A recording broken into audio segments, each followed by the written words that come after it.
আমরা বাঙালিরা রেস্টুরেন্টে গিয়ে চাইনিজ খাবার বলতে কিন্তু সবার প্রথমে চিলি চিকেনই অর্ডার করে থাকি। বাড়িতে এই রেস্টুরেন্টের স্বাদে চিলি চিকেন কিভাবে বানানো যায় সেই রেসিপিটা কিন্তু আজকে আমি আপনাদের সাথে শেয়ার করব। বানানোর পদ্ধতি খুবই সহজ আর সময়ও কিন্তু একদম কম লাগে। তাহলে চলুন রেসিপিটা শুরু করা যাক। এখানে আমি 1 কেজি বোনলেস ব্রেস্টের পিস নিয়েছি। ইচ্ছা করলে আপনি কিন্তু এখানে থাইয়ের বোনলেসের পিসও নিতে পারেন। চিকেনের পিসগুলোকে ভালো করে ধুয়ে পরিষ্কার করে নেবেন। আর এই পিসগুলোকে প্রথমে এরকম লম্বা লম্বি করে কেটে নিতে হবে।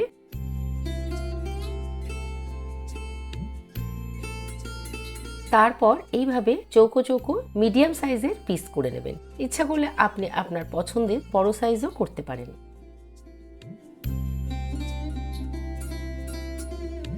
চিকেনের সমস্ত পিসগুলোকে একটা বড় পাত্রের মধ্যে নিয়ে নেব, কারণ এবার কিন্তু এটাকে ম্যারিনেশন করতে হবে।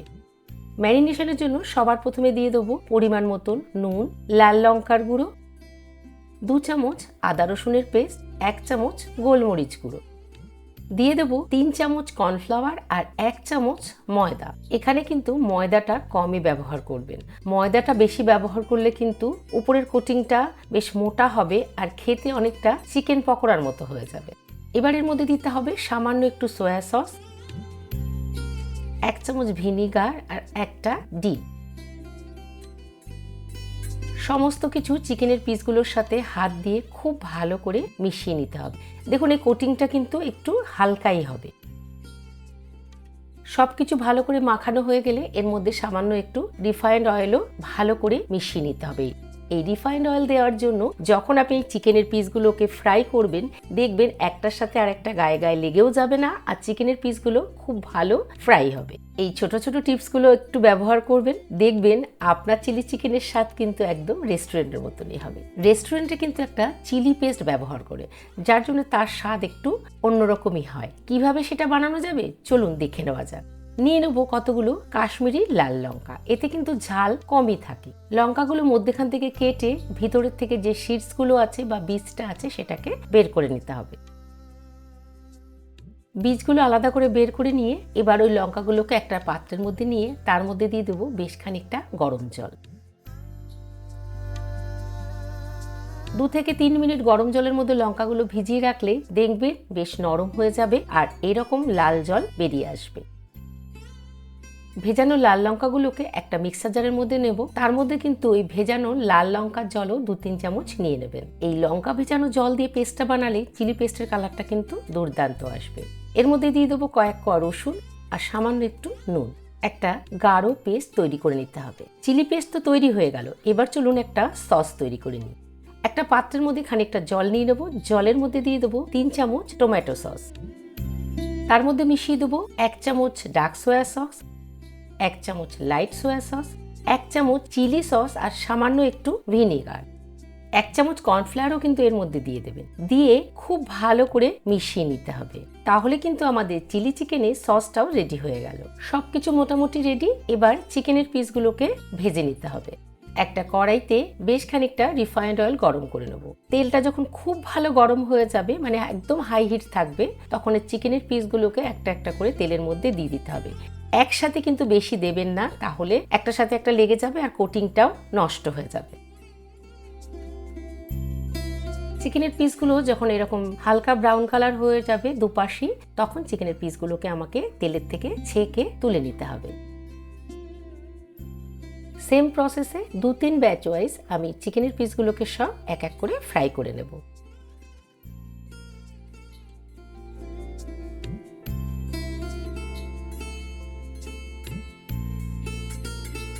চিকেনগুলো ফ্রাই হয়ে যাওয়ার পরে ওই কড়াইয়ের তেলটা কিন্তু বেশ খানিকটা আমাকে কম করে নিতে হবে। এবার তেলের মধ্যে দিয়ে দেবো 2 চামচ রসুন কুচি, 1 চামচ আদা কুচি।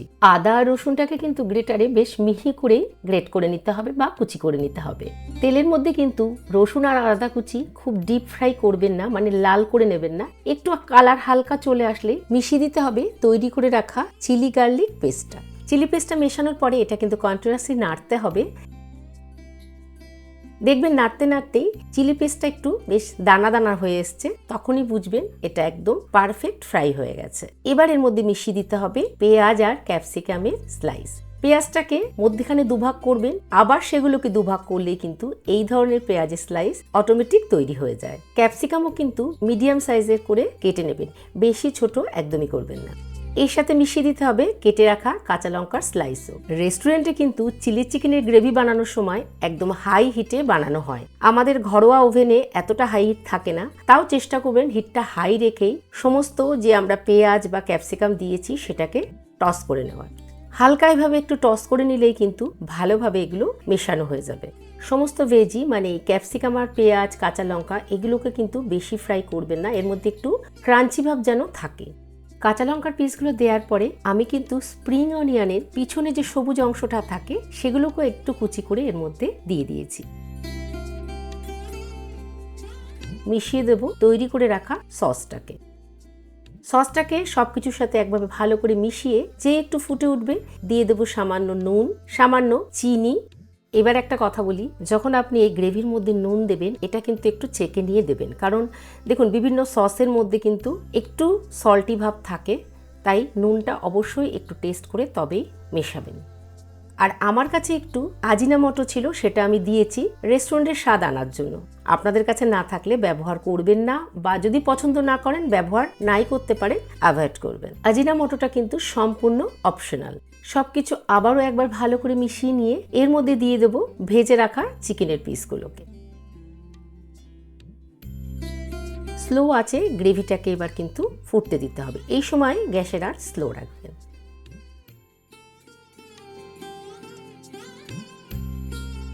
উপর থেকে ছড়িয়ে দেব স্প্রিং অনিয়নের একদম মিহি করে কুচানো কিছু পার্ট। আমি এখানে গ্রেভি একটু কম রেখেছি, আপনি যদি গ্রেভি একটু বেশি পছন্দ করেন তাহলে সসের পরিমাণটা একটু বাড়িয়ে নেবেন, মানে সসটা একটু বেশি তৈরি করবেন। চিলি চিকেন কিন্তু আমাদের একদম রেডি, এটাকে আমরা সার্ভ করে দেব। আর সাধারণত বাঙালির পছন্দ অনুযায়ী আমরা অবশ্যই এটাকে টেস্ট করব ফ্রাইড রাইসের সাথে। এই প্রসেসে বাড়িতে একবার চিলি চিকেনটা অবশ্যই বানাবেন। যদি ভালো লাগে তাহলে কমেন্ট করে জানাতে কিন্তু একদম ভুলবেন না। আপনাদের প্রতিটি কমেন্ট আমার কাছে অনেকটা গুরুত্বপূর্ণ। অবশ্যই ভালো বা মন্দ প্রত্যেকটা কমেন্টই করবেন। চলুন দেখিয়ে দিচ্ছি চিলি চিকেনের পিসগুলো কতটা ভিতর থেকে সফট আর বাইরের থেকে জুসি তৈরি হয়েছে। আবারও বলছি, আপনারা যদি আমার কাছে আরও কোনো নতুন রেসিপি দেখতে চান কমেন্ট করে অবশ্যই জানাবেন। আবার চলে আসবো আপনাদের পছন্দের নতুন কোনো রেসিপি নিয়ে। ভালো থাকবেন, সুস্থ থাকবেন।